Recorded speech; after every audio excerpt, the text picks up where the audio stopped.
on the AmericasBroadcastNetwork.com. Thank you for listening. Hello, ladies, gentlemen, and any other gender you might think you are. I am Roger B. This is Locked and Loaded, and you're listening to America's Web Radio. We're going to talk about some gun stuff today, some weapon stuff, and of course, with the Democrats in office, the politics of guns are getting out of hand. So far, there's just been rumors, guesses. There's been postings on presidential websites about what could potentially happen. But, you know, it's just, we don't know yet. So don't get too excited, but I would certainly be wary. And of course, the ammo shortage continues. Ammo just continually is going up. Shortages are going to probably continue throughout the rest of this year. And if everybody keeps trying to hoard and get as much as they can, it's going to continue through into the next year also. We're just not seeing any relief from this. Although we did just come off the least expensive ammo and gun year we've had, probably 2018, 2019. The deals were out there. If you didn't get anything then you missed out. Because now, everything's expensive. Guns have gone up tremendously. Ammo is almost unobtainable. Hopefully they'll fill those pipelines again, but they're saying even if they fill the pipelines, it's going to be months before it stacks up enough to where the actual supply will be reasonable. So with all these other troubles that gun people are facing now, here's another problem. Apparently, we have record-setting gun sales, 8.4 million new gun owners. That's not sales. There was over 21 million, gun checks last year, with over 8.4 million new, never-before-owning-a-gun gun owners coming into the realm. This is part of what's driving the ammunition sales as well. But also along with this is people applying for carry permits. Because in order to be the most responsible person while carrying a gun, most states have some sort of permit process. There are some that don't require permits, some that will not issue permits, like California, New York, New Jersey. I mean, it's nearly impossible to get a permit there. But if you're in a state that does issue permits or has shall issue, by all means, if you're going to carry it, by all means, get a permit. So now, with the permits going on, there's apparently a scam that's popped up in a number of states, Massachusetts, Alabama, Utah, and they all follow a similar pattern. The Department of Public Safety is warning people that the new text scam asks for personal information after referencing a concealed firearms permit. Meaning if you apply for a firearms permit, these people will, somehow get your information or just send it out to anybody they think might be doing this and try and get you to give them information, and they're going to try and say it's linked to your application for a concealed carry permit. So be aware of this. They're not... Any of the government agencies are probably not going to text you for personal information if you apply for a weapons permit. Most of that's all done in person in the courthouse or in the government office where they provide these permits. So be aware of this. Don't fall for this. Oh, yes, you do. Absolutely. You have to be fingerprinted. But say you go in, you get your fingerprints, and then you get this text message saying, we need this information from you. If you're not aware, you could actually accidentally send them information that they don't need, and then the scammers have your information. So, yeah. It's just be aware that most of the government agencies are not just going to text you and ask for personal information over a text message. They're going to do it in person or through proper channels. They might use an email, but probably not as likely. So be careful. If you're applying for a permit, make sure you know what kind of contact to expect, what kind of information you're going to have to give them. And I would try and do it in person and not try and do anything, via a text message, because that's probably not likely. So be aware. One more thing to worry about as a potential gun owner, someone trying to do the right thing by get the permit. Yeah, be aware someone's going to try and scam you out of your personal information. And that, of course, would lead to identity theft and God knows what else. But just something to watch out for. Another thing to watch out for. Democrats in Virginia. The Democrats are coming. The Democrats are coming. I know. But anyway, okay, they're introducing a ban on what they're calling ghost guns. Now, for those of you who don't know, ghost guns is a term that the Democrats have dreamed up to describe weapons that are homemade or handmade at home, which is perfectly legal and has been since the beginning of our country. You mean those aren't the ghosts of the guns that I lost in the boating accident? Right, no. But no, the ghost guns are guns that you make yourself. They're homemade guns. And you are allowed to do this. It is perfectly legal to own guns that you manufacture yourself. You don't have to put a registration on them. You don't have to put numbers on them. If you use them for personal use, they are yours and yours alone. You can build your own guns. That's not a problem. So what they decided to do is they want to make these guns illegal. Even though federal law allows them, the state wants to go ahead and violate those federal laws and decide, oh, no, you can't have this. The same thing with with standard capacity magazines. They want to make those illegal, even though there's no federal law prohibiting them. And all this is just infringing on our Second Amendment rights over and over and over again. It's nearly impossible to get any government agency to understand shall not be infringed means you cannot make a law to infringe on the right to keep and bear arms. But they do it all the time anyway. So anyway, they want to put a ban on ghost guns, which means if you have an unfinished part, they want to take this unfinished part and make it illegal to own. So this is a part that's not even a gun yet. It's just a part that can be turned into a gun. Now, there are what they call 80% lowers. These lowers are usually available for Glocks, for AR-15s, and they're 80% finished. And it's your job to finish the other 20% and make it into a gun if you want to finish out your own personalized homemade gun. So now they're deciding that even these 80% parts they want to make illegal. But now, these are just pieces of plastic or pieces of metal that are unfinished. So how can they determine which block of plastic is going to be a gun and which block of plastic is going to be a kindergarten toy? They can't. So anything that may look like a gun, they want to try and make illegal, even though it has no gun properties whatsoever when it is purchased, other than it may be in the shape of one. And it's good. How are they going to do this? I have no idea. But they're going to ban the sale or possession of unfinished frames and any type of 3D printed firearms. Would that mean you would have to register every 3D printer as a potential weapons manufacturing plant?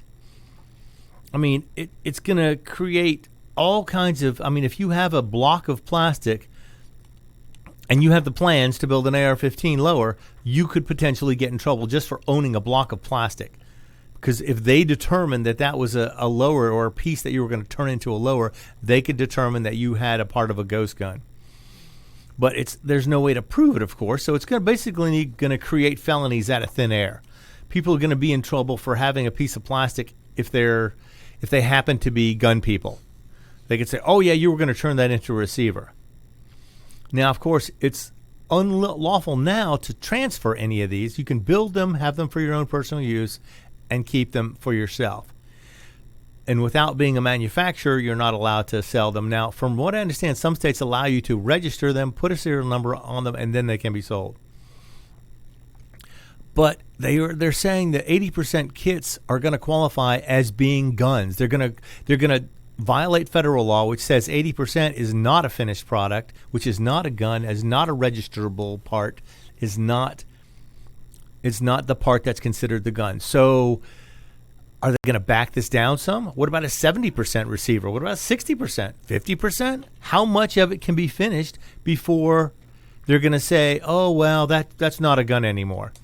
Could they consider an unfinished spool of plastic for a 3D printer? Would that be considered a potential gun?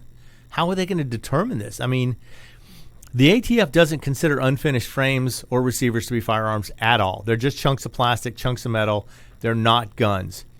So Virginia wants to try and say anything that is partially finished is going to be considered a gun, and they're going to try and make it illegal to own these.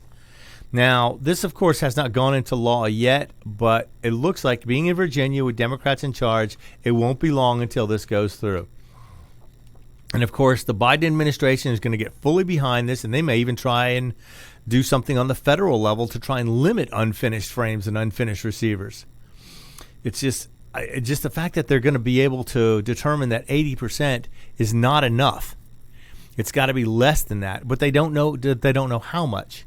So basically, any piece of plastic, if you have any interest in weapons or you own a gun and you have a piece of plastic, you could essentially get in trouble for owning it because they could say, "Oh, you were going to turn that into a ghost gun." So it's crazy that they're actually considering this, and this is going to open up prosecution to anybody with any type of, I guess, gun manufacturing capabilities in their house. If you have a 3D printer, you could get in trouble for having plastic in your house that you could potentially turn into a frame or some sort of weapon. And the fact that the federal law does not recognize any of these plastic receivers or 80% as being guns, and the state is trying to change the, I guess, the description of what they're considering a gun. So this is going to get insane if they proceed with this. It's just they're violating the Constitution left and right. They're going against federal law all over the place, and they're going to try and make this based on the material you use to manufacture them. So if you live in Virginia and you're thinking about building something, be very careful, because if this ban goes through, it'll be illegal just to own one of these things. And I wonder if this is going to be retroactive. If you already own one, are they going to make it illegal to still have it? I don't know if that's going to be a legal issue or not. I mean, it's been done before. They make the standard capacity magazines are illegal in some states after they were legal, and you're not allowed to possess them. So they may try and come back after everybody who's ever purchased an 80% lower. Now, this was a story a couple of weeks ago. There was a company called Polymer 80, and they were manufacturing Glock lowers 80% finished. But they were selling it with all the other parts, every other part you would need to finish it and turn it into a weapon, into a pistol. And the ATF apparently decided that was too much. Even though the frame was the same frame you could get, but if you bought it with all the accessories to turn it into a gun, they said that was too close to being a weapon. And they apparently were visiting people who purchased these kits. And I don't know how far they went with that, or if they actually started prosecuting anybody, or maybe they just tried to collect them. I don't know what they did with that, but that's going to be a problem too. I mean, to say you can get the parts to finish it, but maybe you just can't get them all from one place. I don't understand. It's just, of course, understanding the Democrats' idea of gun laws or the liberals' idea of gun laws is kind of ridiculous anyway. Makes no sense, and they don't care. The Constitution doesn't mean anything to them. Shall not be infringed, they don't care. It's all about the safety, the children. We have to take care of the children, even though our children are going to have their rights taken away, because everyone knows. The only reason the First Amendment even exists is because the Second Amendment is there to back it up. Without the Second Amendment, the First Amendment would not be there. All right, we're going to be right back after a few messages from sponsors. Hi, this is Rocky Blyer, and I hope you'll make plans to join us on January 28th for Warriors for Hope. I'm thrilled to be a part of this virtual fundraiser for St. Jude's Children's Research Hospital and Warriors to Citizen. These organizations do so much to support veterans, first responders, and families who have been touched by pediatric cancer. I'd also like to thank David Moxley and his show, David's Pick, here on America's Web Radio for supporting Warriors for Hope. And I know you'll want to join in and support this event as well on January 28th. So visit warriorsforhope.events. That's warriors and the number 4, hope.events. You can make a gift and reserve your seat for this virtual benefit. Again, that's warriors and the number 4, hope.events. Thanks for your support, and we'll see you at noon on January 28th. And they do have fantastic items that you can bid on. And that's this Friday, the 28th. Be sure you go to warriors, the number 4, hope.events. You'll love it. You'll have fun watching it and bidding. And you'll have Lee Greenwood there. Rocky Blyer will be there. They will be auctioning off guitars, jerseys, all sorts of things that have been donated for 2 very, very good worthy causes. So be sure and mark that on your calendar day after tomorrow. And we'll be back with Mr. B right after this. The disease of addiction is a life-altering challenge, not just for the person suffering its effects, but also for the family and friends who support and love the one caught in its grasp. What should be the course of treatment? who is the best person to render treatment, and what is the best place to go for the care that is needed. We know that you want answers to these and many more questions. Call 770-696-9862 and speak to a representative of the Atlanta Healing Center. They can tailor a program specifically designed to address the needs of the person suffering with an addiction, or give you guidance as to where that help may be found. Information is the key, and the trained staff at AHC is here to assist. If you wish, you can also get more information on the website located at www.atlantahealingcenter.com. You're listening to America's Web Radio on the AmericasBroadcastNetwork.com. Thank you for listening. Hello and welcome back. I'm Roger B. This is Locked and Loaded, and you're listening to America's Web Radio. Okay, before we just go down the rabbit hole and get caught up in all the bad political stuff, we're going to do something fun. We're going to do something good. This year, because the SHOT Show was gone virtual and actually canceled, a lot of the stuff has been being done online, but there's still looking at new weapons, new guns, new stuff, and the new tactical gun of 2020, the tactical gun of the year for 2020 has been voted on by, this is American Rifleman. This is the magazine that the NRA puts out, and they have voted to make the Remington TAC-13 the tactical gun of the year. Now, if you're not familiar with the TAC-13, this has been a class of firearms that has become popular as of late. It's a shotgun action with a barrel usually shorter than 18 inches, but instead of having a stock, it's got what they call a bird's head grip on it. It's just it's not quite a pistol grip, but not quite a stock. But because it is more than 26 inches long, it's classified as a non-NFA firearm, which means you can own it just by filling out the standard forms that you would for any shotgun or any rifle. It started with Mossberg's 590, the pump-action shotgun. They made the bird's head pistol, a bird's head grip for it, and it was a pump-action shotgun with a barrel, I think, around somewhere between 13 and 14 inches. And it was a brilliant idea because this basically would be similar to a sawed-off style shotgun. Of course, you can't have a stock on it, but the grip gives you pretty good control. So what happened is Remington came out with an 870 also, the pump-action version of their non-NFA firearm, and then they went a step further and they brought out a TAC-13, which was a semi-automatic action from the V3, their V3 action. So it uses the Versamax gas system, which keeps the recoil manageable, and it makes it rather compact. And with manageable recoil on a 12-gauge semi-automatic shotgun that's only 26.5 inches long, it's a very potent package. And, of course, they made it look nice, too. It's a very, very good-looking weapon. And because it does not have a stock on it, it is a non-NFA weapon, meaning you do not have to get a tax stamp or a special permit to own it.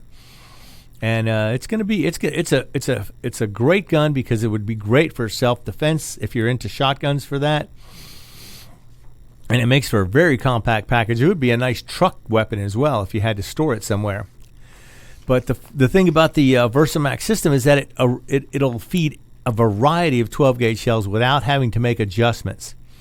It'll run them all, high brass, low brass, fires and ejects all of them equally well without having to make adjustments between them all. So it's a 2 3/4 inch shells on most of these. I don't know if it takes a 3-inch, but the price tag, of course, on the TAC-13 is a little higher. It's probably double the price of the pump action ones. But the gun has, the V3 action is an expensive action, but it has a quality and reliability that has a reputation that's been built. So if you're interested in going for the ultimate non-NFA shotgun firearm, whatever they call it. They don't even call it a shotgun. It's a firearm, non-NFA firearm. So be aware that that's out there, and it was consideration for the Golden Bullseye Award. It was voted to be the #1 tactical weapon for 2020, the gun of the year, tactical weapon of the year. Okay, so if you get a chance, take a look at one. Take one home if you can find one. Why not? Okay, now a lot of people wonder, why do these companies that are in gun-unfriendly states, why do they stay? they're usually persecuted. They're usually looked down upon. They're usually their business is frowned upon by some of these states or some of these cities. One company decided, you know what? We're not going to stand for it. We're going to move. There's a company, Aero Precision. They manufacture a lot of AR-15, AR-10, AR-style receivers, parts, things like that. And they make very, very good products. They're very high quality. Probably a step above a standard mil-spec receiver. But back in 2019, they were in Tacoma, Washington. And now Tacoma is apparently a very liberal city. And Tacoma decided they were going to pass a new tax on the sale of firearms and ammunition inside the city limits. So what they did is they were going to add a $25 tax to all firearms and between 2 and 5 cents per round on all ammunition.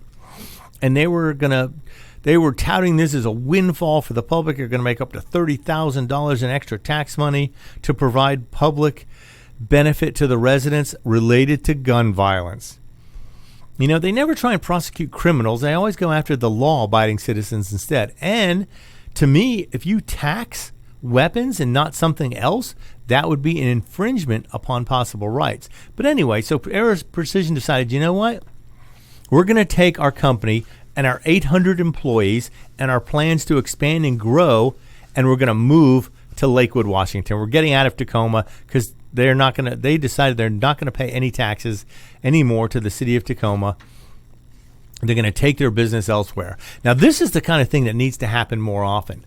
Gun manufacturers, gun stores, if they're in an unfriendly area, it might be time to consider moving. Now, I know sometimes if you're the only store in a certain area, yeah, you want to take advantage of that for sure. But if you're a manufacturer, you might as well take your business somewhere else. Take it where it'll be appreciated.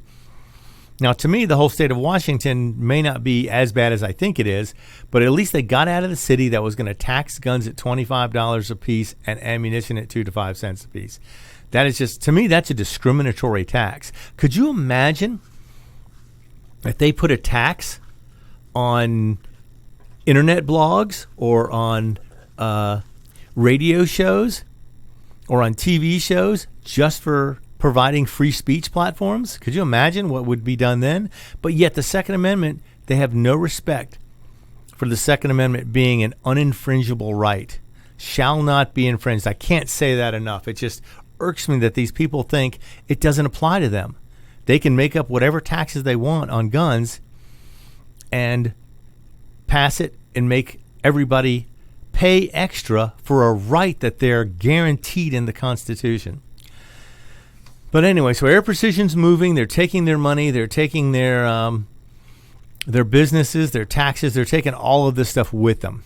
So hopefully more and more companies will do this. I'd like to see this happen across the country. Any gun manufacturers that are capable of moving or getting out of anti-gun states or anti-gun cities or counties, by all means, do your best to do it.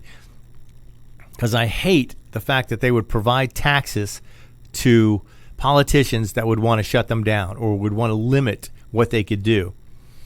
It's just like in all these cities where they have permits, fees to get a weapon. In New York, $300 fee just to apply for the right to purchase a handgun. That is not a carry permit, mind you. That's just purchase a handgun. A $300 fee. Now, could you imagine if they had fees for other things? Like, say we had a voting fee. Say we had to charge a poll tax. Everyone who came to vote had to pay $5. Could you imagine the uproar? Even though the right to vote is not guaranteed in the Constitution, it's not even stated in there. It says if there is a vote, you cannot discriminate against who votes, but it does not say you have the right to vote. But you do have the right to keep and bear arms. It is guaranteed in the Constitution, but yet these states are walking all over it. And that brings me to another point. What if there was a contract with the people, which there is? Our contract with our politicians is considered the Constitution. That's our contract with our government. That's the rules they are supposed to follow when they govern. The question is, do they? And if they don't, what are we entitled to do to fix it? As we've seen this past year, it's been let's say, tumultuous at best, with protests and riots and burnings and the latest incident at the Capitol, it seems as if there's getting to be more and more division, more and more discord among the parties that are out there. And they each have their own agendas, and they're each pushing hard to push their agendas over everybody else's. In fact, the social media platforms are limiting anybody who does not agree with them or does not echo their sentiment. And they have a protection which I believe, if they ever get a chance, needs to be revoked. Because if they have this 320 protection, I believe it's called, they're not responsible for people who post on their sites. But yet, they will take responsibility when they want to and shut people down over the potential for community standards, which they set themselves. So they're setting the standards by which they're allowing free speech or not allowing free speech. A lot of most of the gun sites that are on social media have been persecuted, have been discriminated against because they have guns. On YouTube, a lot of places have been demonetized, meaning they're not allowed to run ads on their videos to make money. So they're making it harder and harder for people who are Second Amendment supporters to make money on these platforms, which to me is complete discrimination. The fact that they can even do this and get away with it is ridiculous. And something needs to be done about this. These people either need to be respectful and be equal across the board, or they need to be shut down or prosecuted or fined for the discrimination. All right, we're going to come right back after this, and we're going to talk about the threat of a revolution. Uh-oh. If you live to serve and want to make an even bigger difference, consider joining the U.S. Army. With training in fields like medical care, linguistics, and engineering, an Army career can amplify your efforts with humanitarian opportunities all over the world. Plus, you'll receive competitive pay and incredible benefits, so you'll be taken care of, too. Learn more at GoArmy.com.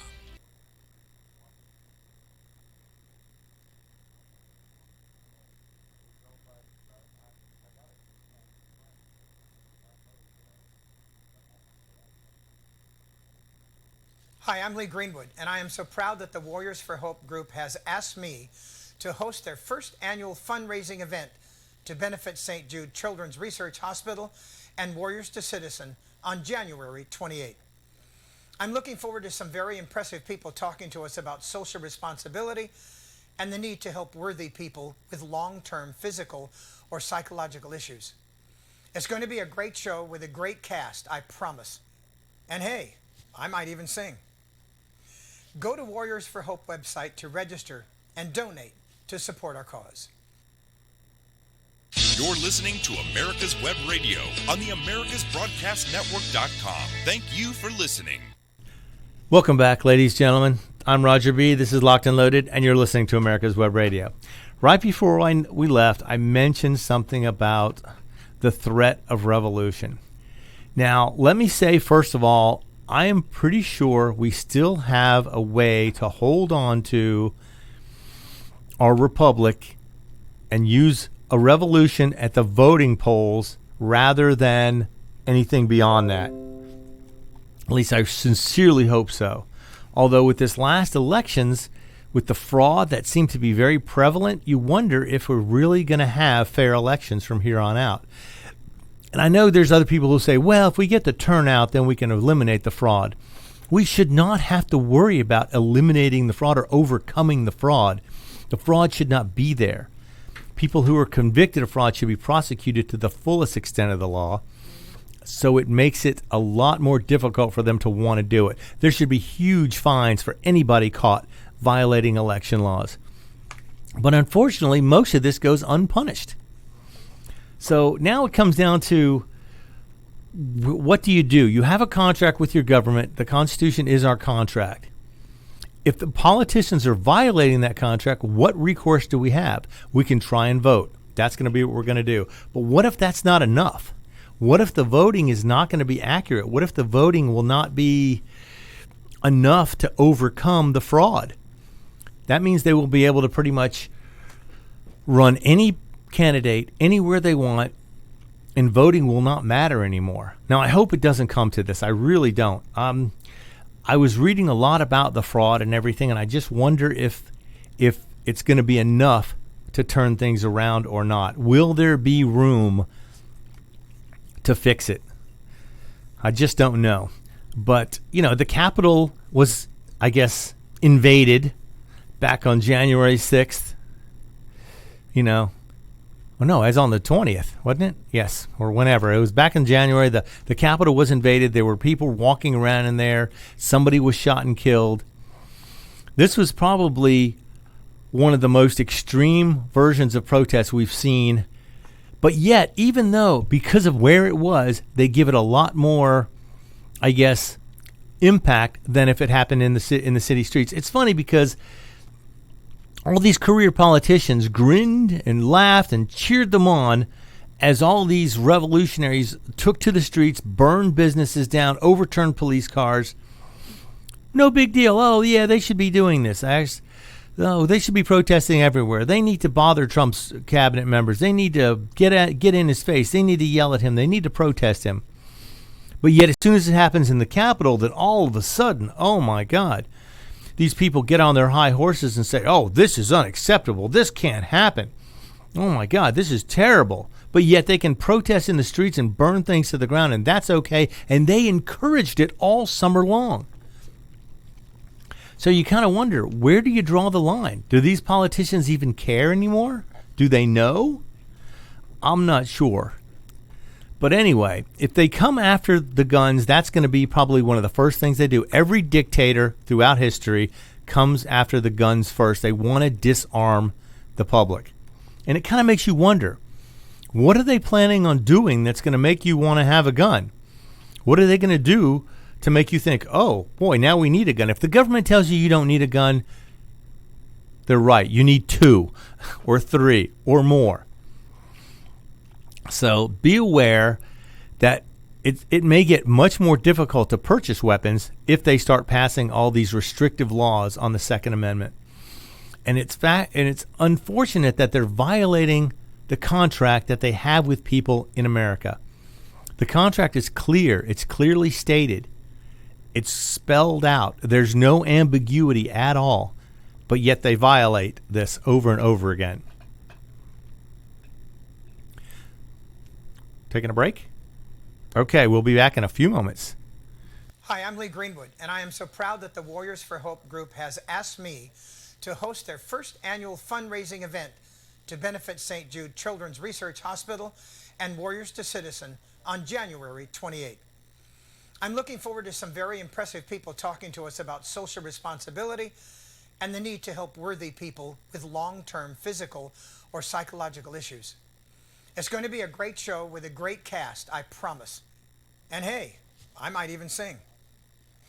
Go to Warriors for Hope website to register. If you live to serve and donate want to make an to even support bigger our cause. difference, consider joining the U.S. Army. With training in fields like medical care, linguistics, and engineering, an Army career can amplify your efforts with humanitarian opportunities all over the world. Plus, you'll receive competitive pay and incredible benefits, so you'll be taken care of, too. Learn more at GoArmy.com. You're listening to America's Web Radio on the AmericasBroadcastNetwork.com. Thank you for listening. Welcome, everybody. Welcome back. I'm Roger B. This is Locked and Loaded, and you're listening to America's Web Radio. So before we left, we were talking about the threat of revolution. And like I said, I'm not a proponent of this. I'm hoping we can still use voting. We can still use standard political means to fix our problems. The problem is the people who are in charge of the government, are violating the contract they have with people. They have a constitutional obligation. They all swear on a Bible to defend the Constitution and its laws and what it stands for. But yet they turn around and they violate this over and over and over again with no consequences. And unfortunately, it's not just the politicians. It's the people who put them there. There are people who vote the same people into office over and over and over again, even though they violate the contract with the American people. And I just don't know. I wonder, because if you look at history, A republic of law, or a constitutional republic, has a lifespan of approximately 200 years. We have exceeded this by a substantial amount. I think we're at 40-something years past the 200-year mark. And I wonder if we've gotten to the point where we're going to have some sort of radical revamping of our political systems or of our government system in order to come back around to our basic protections, our basic freedoms, our basic rights. Because if they're being violated on a daily basis, the contract with America no longer exists. And I really want it to. All we have to do is follow the Constitution. It was written by brilliant men who covered almost every possible, scenario in order to keep people free and keep things fair. However, if you don't follow the instructions, you end up with something that's not put together right, which is what's happening now. There's an old expression: if at first you don't succeed, get the instructions out of the trash. Well, we need to get the instructions. We need to reread them. We need to relearn them. And the worst thing is the younger generation is they don't know. They don't understand. They're not being taught the Constitution. They're not being shown what the laws mean or how they're supposed to be protected, or that the first 10 amendments are the Bill of Rights that say what the government cannot do. They are not allowed to do. But they violate these anyway. So now we're going to come into what do you need to do to protect yourself? You know, especially with the anti-police movement that is making huge strides now, especially in Georgia. We got a senator now who was preaching on the pulpit that cops were all thugs and criminals and they need to stop doing what they're doing. So we'll see. What if they start defunding police? You have to be your own first responder. This is probably one of the most important jobs you will ever have. So how would you start? Okay, say you are a gun owner. You probably have hopefully you have several different types of weapons. You practice with them. You know what you're doing. You can always get more practice, of course, if you can find the ammo. Right now, that's the biggest issue. But learn from people who have more experience than you if you possibly can. If you're new to this game, it's going to be difficult because you're kind of getting in late. But there's no reason why you can't do it anyway. And a lot of people come to me and ask, well, what kind of gun should I get? And it's like, I can't tell you because I don't know what your particular defense situation is going to be. Do you have kids in your house? Do you live alone? Do you live with a spouse? Do they have any training? Are they interested in getting any training? Are the kids interested in any kind of firearms training? These are all things that have to be answered by you in order to narrow down your choices. And most people will say, okay, a handgun is probably the number one choice for self-defense, without a doubt. And there's thousands of choices, all kind of different sizes, calibers, and most of them are all pretty good weapons. There's very few that are considered bad. So most of them you can make a good choice. Get somebody to help you if possible. If you know somebody who's into weapons, they're probably more than likely to want to help you. They'll be more than willing to give you a hand. And then there's another train of thought. Some people say, get a shotgun because it doesn't require as much training. And I'll tend to argue with that because a shotgun has a tremendous amount of recoil compared to a handgun. Also, a shotgun tends to throw a more scattered blast. It's not as precise as a handgun, and you tend to do a lot more damage if you hit somebody or if you miss. If you miss, you're going to do much more damage with a shotgun, and you have to be much more careful with what you're shooting at. And it does require training. I mean, it can be a point and shoot kind of thing, but without ever having shot one, if you've never shot one before and you buy one and stick it under the bed, you're going to probably scare yourself to death the first time you fire a shot. So if you're a first-time gun owner, by all means, shoot whatever you have. Shoot it a lot. Shoot it enough to where you're comfortable with it. And if you're not, then be very careful using it, because if you're not comfortable with it, you're not going to be able to make good decisions. And that comes down, there's a story now I just found. This is about a man who caught a couple burglarizing his house, and he shot them, and now he's being charged in the deadly shooting.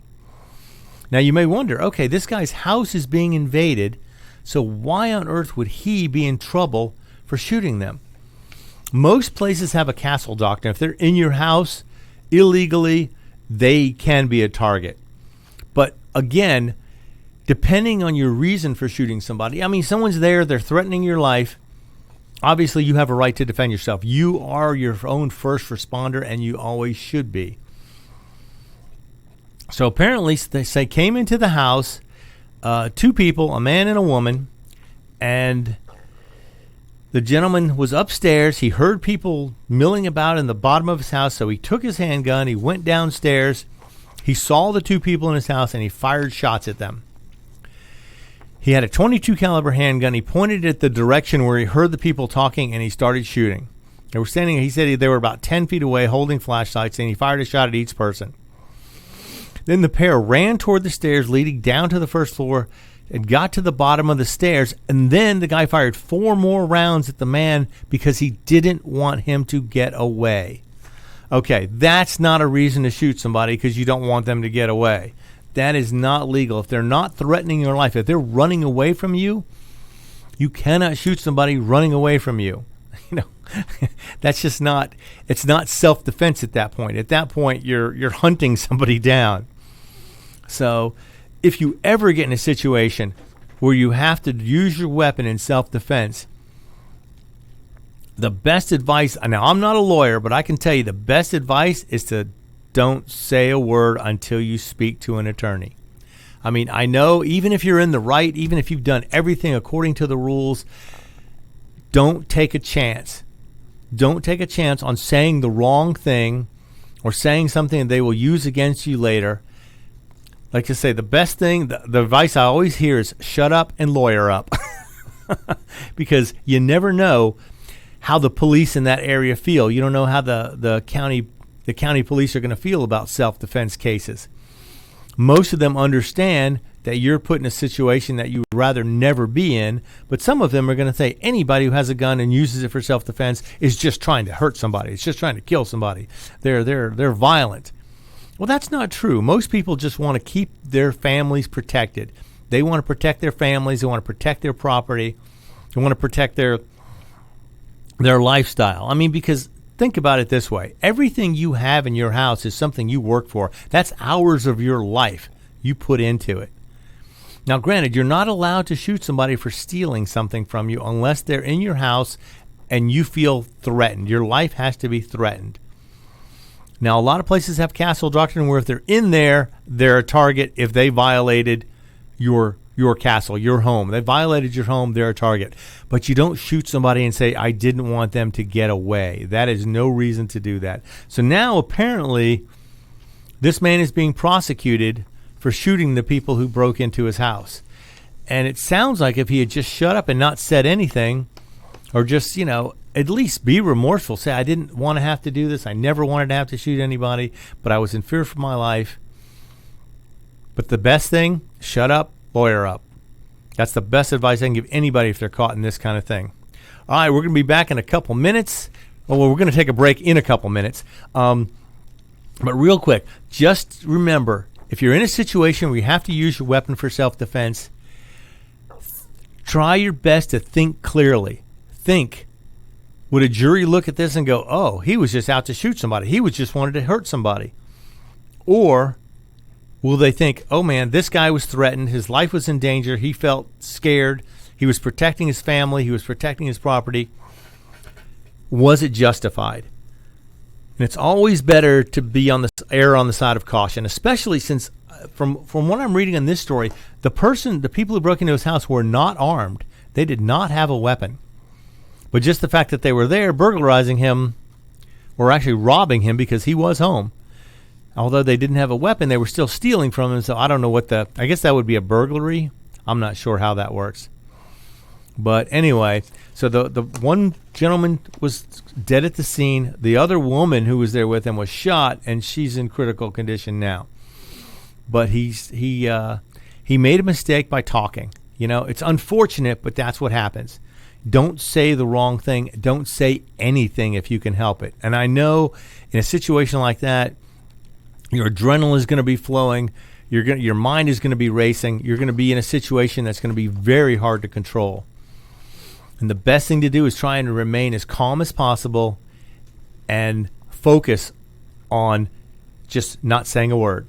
Do you remember the case in Texas where a neighbor saw, I don't know, I don't want to say kids, but saw his neighbor's house being robbed, and they were, bringing stuff out, and he knew it wasn't his neighbor, Right. and he pulled his shotgun, and I think he shot one of them, but I can't remember how the trial turned out. Do you remember that case? No, I'm not familiar with that. I believe it was in Houston, and the neighbor knew that his neighbor across the street was out of town. Ah, And okay. So, he saw somebody burglarizing his neighbor's house, and he went over with a shotgun and leveled one of them. Yeah. Now that I wonder if he, did he threaten them first? Did he just start shooting? I mean, that's something I don't know what the particulars are. This was probably maybe 6 or 7 years ago. Yeah, and things were a little different then too, because things were a little more in favor of citizens at that point. Yeah. Now it seems like things are in favor of the criminals more. Yeah. But a situation like that, I mean, it's tough when you have to work with somebody else's property, because if they're not threatening your life, you're not supposed to shoot people. You can threaten them, make them go away, call the police, do whatever you need to do to stop I think them. the guy had called the police, and they didn't come, and Oh, wow. I can't remember all the details, but I do remember that it was a neighbor stopping another neighbor's house from being robbed. Well, that's great to have neighbors like that, and I would suggest all neighbors talk to each other and have a plan. Let people know when you're out of town. Let them know when you might need extra eyes on your property. Especially nowadays with the police being hesitant to go on calls a lot of places, because they don't want to get mixed up in anything where they could end up in a situation where they have to shoot somebody who may or may not be, someone who's of danger. Like in Atlanta, they had the guy that stole the taser, fired at the cop, got shot and killed, and they were prosecuting the cops for that.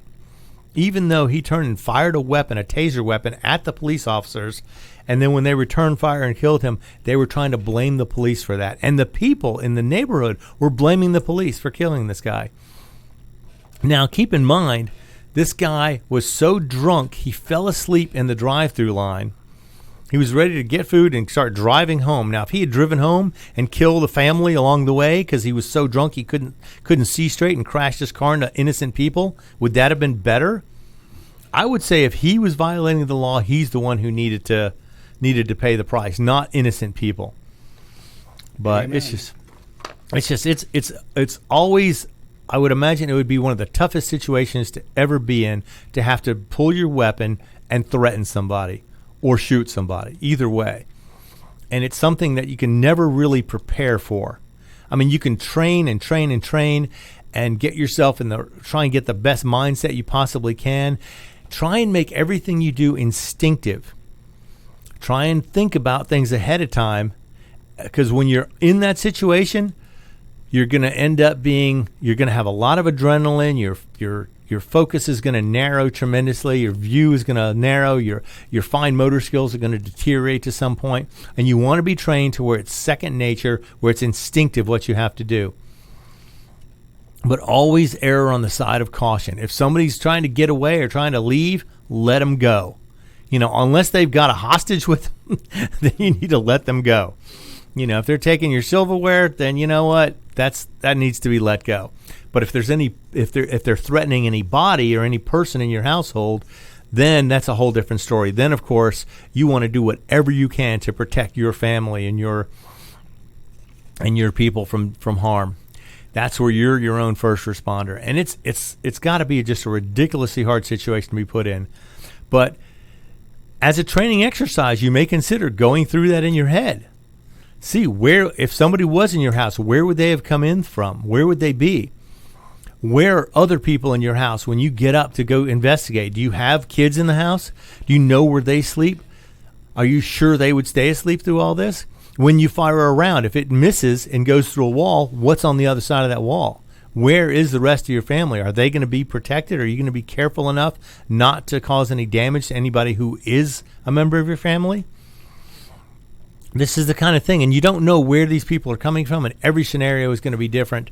But you got to consider going through that as a mental exercise. Go through in your head, okay, someone's going to come in. They're going to come in through this door. Who do I need to watch out for? Where are people sleeping in this house? Is it just me? Is it me and a spouse? If the spouse is there, does she stay with you? Does she stay behind in the room? Do you give her a weapon to defend herself? Or him a weapon to defend himself? I don't want to be a misogynist, because I know a lot of women who are very fine shooters. And it's a plan. It's like, when you have a fire, they say make a fire plan. In case there's a fire, how do you get out? There are ways to do that. The same thing for potential burglary or robbery. Have a plan. Work on it. And you're not going to be able to come up with every possible scenario, but think of as many as you can. Go through them in your head, and if you have to, get up one night, walk the house with your weapon. Unload, clear, with your flashlight or whatever, walk around. See where your angles are. See what corners you have to breach to be able to get a good view. Also, see where your visibility is. See where you can get to your light switches if you want to turn lights on. Or do you want to just use a flashlight? It's just, it's the kind of thing. And most people don't think to do that. They just throw the gun in the dresser drawer and it sits there. And if they need it, they're going to flip their light on. They're going to grab the gun and they're going to go wandering around. Who knows what you're going to run into? If somebody is armed in your house, you have to be extremely careful. You may be putting yourself in more danger by walking out there. So, yes, that would help. But still, when it goes off, what do? You have to have a plan. I'll wait for the cops. Oh, yeah, there's that. Or if they're being paid. Yeah, if they're willing to come, yes. But, if you're sitting there in your house and there's people in there and they're coming towards where you are, you may have to defend yourself at that point. And that's the thing where you have to consider that. Consider that as a mental exercise. Go through it in your head ahead of time. Figure out where you want to be, where your gun is, how you're going to, if you have to leave the room for any reason, find out how you're going to go. How are you going to look around corners? Which corners are going to be the most dangerous for you to go around? Do you have a dog in the house? Is he or she going to make a ruckus? Is it going to cause a problem? Is it going to be distracting? Hopefully it'll be distracting to who's ever breaking in and they'll be scared away. That would be the ideal situation. And everyone always says, rack the pump shotgun a time or two. And most burglars do not want to face that because they don't want to run across somebody in a hallway with a shotgun aimed at them.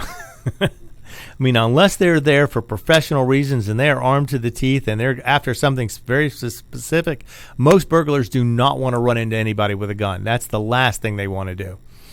But sometimes it's just a matter of making the right noise or making your presence known. Like, oh, here I come. You got your flashlight, you're going around the corners or you're flipping lights on. But be aware, you don't want to expose yourself to potential danger also. You have to be careful. You have to breach corners carefully. You have to pie the room. There are many training exercises you can do. And when you do them, then you need to go back and apply them to your own domicile, your own house. You got to see where your weaknesses are, where your entry points are, where people are going to come from. How are you going to get an advantage if you do catch somebody in your house? What would be the route you would have to take to get the biggest advantage, to be able to provide yourself with cover or concealment and still be able to possibly stop them in their tracks if you had to? So just something to consider, and I know a lot of people just think, oh, if someone grabs it, I'm going to grab this gun and I'm going to go. And it's like, that's a great idea, but where are you going to go? Where are they coming from? You have to consider all the possibilities. And there's also, people who have done this before. They've worked in law enforcement. They've worked with the military. They've cleared houses. They've cleared buildings. They know the basics. And if you have not done this, by all means, even watch videos. See how it's done. Learn how to go around a corner properly. Learn how to use a flashlight. Because you got to realize, when you go around and your flashlight on your weapon is on, it's like a beacon. If anyone is there with a weapon, if they're there to come after you, you have your flashlight on, they're going to shoot at the light. That's the first thing they're going to do. So ideally, you want to have a light that you can turn on and off. When you need to see something, you turn it on, you scan, then you turn it back off again. That would be the ideal situation. Now, I'm assuming this all happens at night.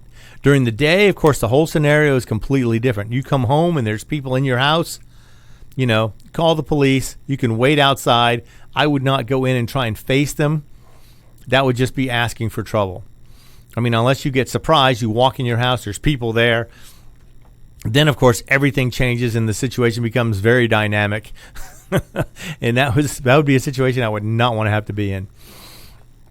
But always be careful and don't say anything. If you do have to end up using your weapon, don't say anything if you can possibly help it, or say as little as possible. Be remorseful about what happened. Oh, my God, I never wanted to have to use my weapon against anybody. I can't believe this happened. And just say, and ask for a lawyer. You're going to have to do that. Because apparently you say the wrong thing, you can get in trouble even shooting somebody in your very own house. Even if they shot at you first, you could still get in trouble if you say the wrong thing. It's unfortunate, but that's how our society is now. The victim isn't always considered the victim. So if you're a victim of a burglary, they may consider the burglar to be the victim instead. Oh, he was poor. Oh, he needed to steal this. He didn't have any other way to support himself. Well, stealing from you is not a way to support yourself. In fact, people will say, so you value your stuff more than you value someone's life when they break into your house? And you go, no. They value my stuff more than they value their own life when they break into my house. So don't let that happen. Be careful, think things through, and foreplanning is always preferred to being surprised. So tonight, if you get a chance, if you're sitting there and you have some time, grab your weapon, walk around your house, look around corners, see how you would breach things, see where you have the best access to things, see if you have more than one way to get to someplace. If you have a one-way path, then that's the one you're going to have to use, and you'll have to learn how that works and how you can get the best cover and concealment along the way. And besides, it's kind of fun to go ahead and do this because it makes you think. It makes you think. It gets your mind sharp. It's training that you can't get anywhere else. You have to train to be in your own home. So, okay, just something to consider. Go ahead and try that tonight. Let's get on to one more quick story here. I don't know how many of you are familiar with a place called Sportsman's Warehouse, but just recently, this past month, they were purchased by Bass Pro Shops and Cabela's. Now, Bass Pro Shops and Cabela's merged, I think, a couple of years ago, so now they've purchased Sportsman's Warehouse. So now, Cabela's and Bass Pro Shops have 169 retail stores at the last count, and then Sportsman Warehouse had 112 stores. So with that, they've got 281 retail locations. So now I wonder, is this going to be good for things? Will they have more buying power? Will they be able to get lower prices? Or will prices be higher? We don't know. We're going to have to just wait and see how this goes. But again, bought out, big conglomeration. Go shopping, buy a gun, have fun. I'm Roger B. This is Locked and Loaded, and you're listening to America's Web Radio. Whether cruising the strip in a 57 Chevy or taking the family on a vacation in a 71 Oldsmobile Vista Cruiser, you need to tune in to Classic Cars with Steve Ronaldo and Jim Webb.